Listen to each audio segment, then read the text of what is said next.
In a fancy kitchen, dozens of chefs are bustling around, and the head chef is checking the quality of the dishes.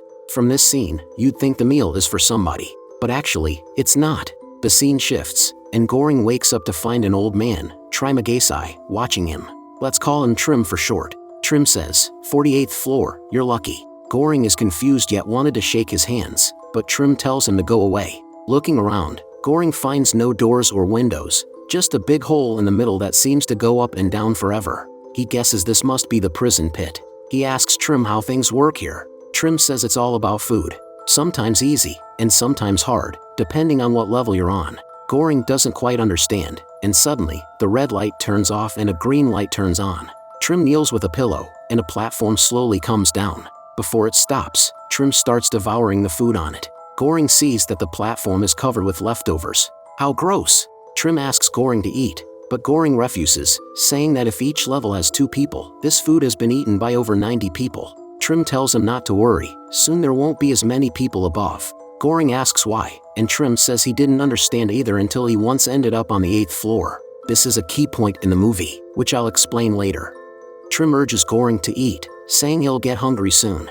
So Goring finds an apple and decides to save it for later. The platform starts descending, so Trim finishes his drink and spits. He says people below will eat it anyway, just like the people above must have done the same. Goring doesn't get it, but then the room starts heating up rapidly, enough to kill them soon. Trim calmly explains that this is because Goring kept the apple. Food can only be eaten while the platform is there, otherwise, the temperature change will kill you. Goring throws the apple down, and the temperature returns to normal. Over the next few days, the two get along well. The prison has unlimited water, so Goring survives by drinking for 3 days.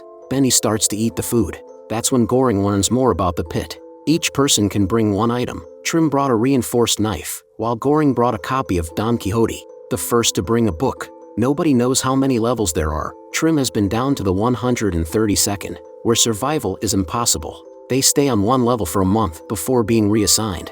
If a cellmate dies, they get a new one. Trim knows all this because he's been here for 10 months. One day, a woman named Miharu appears on the platform.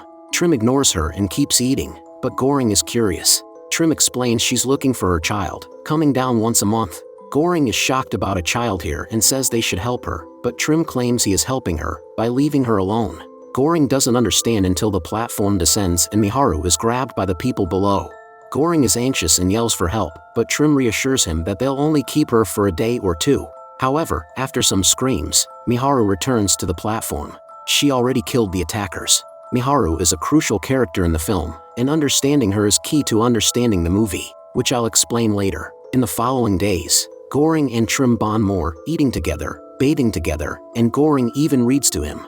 This lasts for a month until one night, a sedative gas fills the room. Trim tells Goring to pray for a good level tomorrow because he likes him. Goring falls asleep in confusion and wakes up bound to his bed. Trim gently explains that they're on a bad level and he has no choice but to eat him. As a gesture of apology, he'll wait 8 days. It turns out they're on the 171st level, where there's no food at all. Starvation drives people mad. After 7 days, Trim plans to cut Goring while keeping him alive to maintain fresh meat. Just when he's going for Goring's thigh, Miharu happens to arrive and kills Trim, perhaps because of Goring's earlier kindness. She decides to save him in return. After Trim dies, she takes care of him until he recovers, then continues her descent in search of her child. Goring survives the next month by eating Trim's corpse and ends up on the 33rd level with a new cellmate, Imagiri, who has a dog. To his surprise, she's the woman who interviewed him up there. After learning the fate of those she sent here over 25 years, she voluntarily came here out of guilt. Level 33 is decent, with enough food. Imagiri tells him that children under 16 aren't allowed, and Miharu was alone when she came 9 months ago. She also says there are 200 levels, each person can choose one dish upon entering, and if everyone ate only their share, there'd be enough food. However, the vertical structure means those at the top control the fate of those below. Imagiri tries to ration food for the lower levels and tells people below to do the same, but without any rules, no one listens. One day, Miharu descends again. Have you noticed that she always descends from the top levels? Seeing her injured, Goring convinces Imagiri to help her. After healing, Miharu continues her search. The month passes quickly with enough food, but next time Goring wakes on the 202nd level, and his cellmate has hanged herself. This is a long month. Although Goring survives on the corpse of Imagiri, he keeps seeing both his cellmates around. A month later, Goring wakes up again and sees a big guy, Bahara. This time, they are on the 6th level. Bahara is carrying a bundle of rope, excited as a kid, saying this is the closest he's ever been. Goring, too weak to move, lies there with his eyes closed, listening to Bahara, who plans to climb to the top using the rope. Before, he has always been assigned to the lower levels, but now with only 5 levels above them, he is sure he can make it. He explains to the people above, hoping they will help him. After they agree, he starts to climb, only to be shit on face. When he loses his balance and is about to fall, Goring saves his sorry ass. Bahara is deeply disappointed.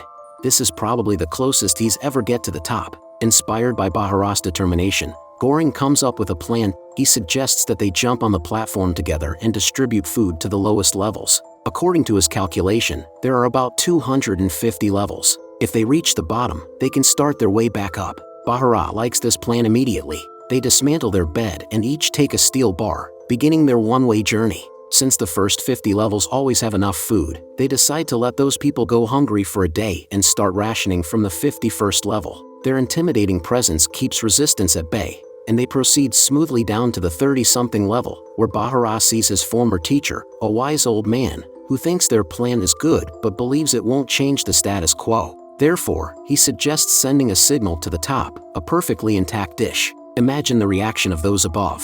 This will be the silent scream of everyone in the pit. So, they choose a panakata and continue their journey. The further they go, the tougher it gets. More people resist, and they witness the most brutal scenes and the darkest sides of humanity. When they reach the 97th level, the platform doesn't stop because there are no survivors. This means Goring's calculations aren't precise, and there should be more levels than expected. However, the journey becomes easier as they see fewer living people. They reach the 202nd level and then quickly descend to the 250th level, but it keeps going down until it stops at the 333rd level. There, they find a little girl indeed, and get off the platform, but it soon continues downward, revealing a pitch-black abyss with no more levels. The girl seems very hungry, staring intently at the panakata. Goring's heart softens, and gives it to her. The next day, Bahara dies from his injuries. Goring also starts hallucinating that he takes the girl on the platform and descends to the very bottom, where he sees the ghost of Trimagesai, and together they walk into the darkness. The girl ascends on the platform, and whether she will reach the top and break the pit system remains unknown. To really understand this movie, you first need to get the pattern of how the prison floors are assigned. Do you remember which floor Goring woke up on the first time? That's right, 48th. On that floor, he and his cellmate were fine, so the next month they were moved to the 171st floor. On that floor, Trim was killed by Miharu, so the next month Goring was moved to the 33rd floor. They were fine that month, so the next month Goring ended up on the 202nd floor, where his cellmate committed suicide, so the next month he moved to the 6th floor. Do you see the pattern now? If the cellmate is gone, the next assignment is to a higher floor. Miharu is the only one who knows this pattern. That's why the first thing she does every time she wakes up is kill her cellmate, so she always gets assigned to a higher floor. That's why she can bring food to the bottom to her child every month. The girl never kills anyone. That's why she's always assigned to the bottom floor. And she hasn't starved because her mother keeps bringing her food. Some people may ask, didn't Imagiri say that when she interviewed Miharu didn't bring a child with her? Speaking of this woman, I have to say something. She's basically a nobody. She also said there were only 200 levels, but there are actually 333. And she claimed that after working there for 25 years, she finally understood what her job was about. These facts show that she's just a low-level employee who knows very little about the pit. This applies not just to her but to the head chef and the entire kitchen staff as well. They are all clueless low-level employees who only care about the quality of the dishes. The management only cares about continuing this inhumane experiment because it brings in funding. There are many similar situations in real life, so this movie isn't really about dystopia but rather a full-on critique of capitalism. If you enjoyed this video, please subscribe and turn on notifications. Thank you.